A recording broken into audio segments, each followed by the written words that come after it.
আসসালামু আলাইকুম। Hello viewers, কেমন আছেন আপনারা সবাই? আশা করি সবাই ভালো আছেন। আমিও ভালো আছি আল্লাহর রহমতে। আজকে যে বিষয়টার উপর ভিত্তি করে কথা বলতেছি তা হলো যে বাইক অ্যাক্সিডেন্ট। আপনারা হয়তোবা খেয়াল করে দেখবেন ইদানিং রাস্তাঘাটে খুব বেশি পরিমাণে বাইক অ্যাক্সিডেন্ট হচ্ছে বিভিন্ন গাড়ির সাথে। এর কারণটা কি আপনারা কেউ কি বলতে পারেন? আই থিংক এর কারণটা হলো যে অপরিপক্ক হাতে এবং অপরিপক্ক বয়সে পরিবারের কাছ থেকে বাইক পাওয়া। এখন এখানে একটা প্রবলেম হলো যে আপনার সন্তানকে আপনার বাইক কিনে দিতে চাচ্ছেন না, কিন্তু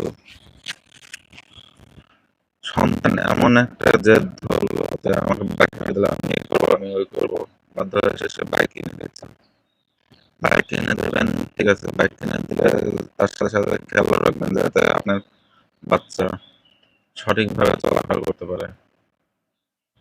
আর বাচ্চা বা ইয়াং জেনারেশনের যারা আছে, তোমাদের কাছে একটা অনুরোধ যে তোমরা যখন বাইক চালাও তখন দেখে শুনে গাড়ি চালাবে, যাতে আশপাশের পরিবেশ পরিস্থিতি দেখে বুঝে যেতে পারো।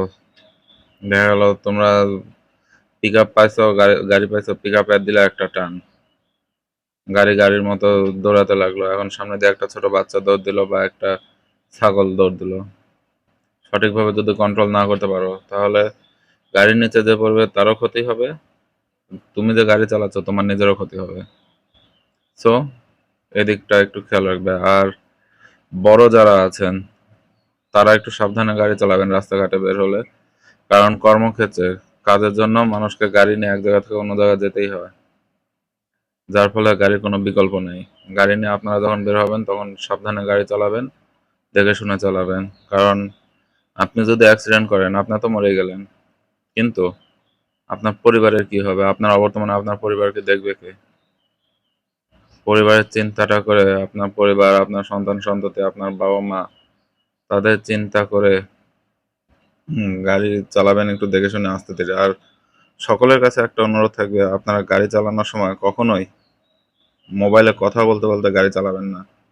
যদি 5 মিনিট 10 মিনিটেরও যদি কথা বলা লাগে তাহলে সময়ের দিকে চিন্তা না করে আপনারা একটু গাড়িটা থামায় কথা বলেন, প্রয়োজনীয় কথা শেষ করে মোবাইলটা বন্ধ রাখে আবার গাড়ি চালান, সমস্যা নেই।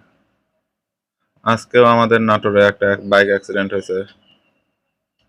একটা মানে লোকজন বলতেছে যে সে ছেলেটা খুবই ভালো, কিন্তু তার বাইক অ্যাক্সিডেন্ট করার কারণটাই হলো যে সে মোবাইল কানে করে নিয়ে কথা বলতে বলতে যাচ্ছিল, গাড়ির ব্যালেন্সটা ঠিক মতো রাখতে পারে নাই, দুর্ভাগ্যবশত গাড়ির নিচে ট্রাকের সাথে অ্যাক্সিডেন্ট করে মারা গেছে।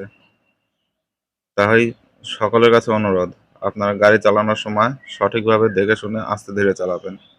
কোথাও কোনো তাড়াতাড়ি করে যাওয়ার কোনো দরকার নেই। মনে রাখবেন আপনার জীবনের মূল্যটা সবচাইতে বেশি। আপনার জীবনের মূল্য আপনার কাছে যেমন বেশি, ঠিক তেমনি আপনার পরিবার, আপনার সন্তান সন্ততি, বাবা মা, আত্মীয় স্বজন সবার কাছেও বেশি। তাই সকল আপনাদের কাছে একটাই অনুরোধ থাকবে, আপনারা যখন গাড়ি চালাবেন তখন দেখে শুনে ধীরে সুস্থে চালাবেন। ভালো থাকবেন। আশা করি কথাগুলো মেনে চলবেন। ধন্যবাদ। আসসালামু আলাইকুম।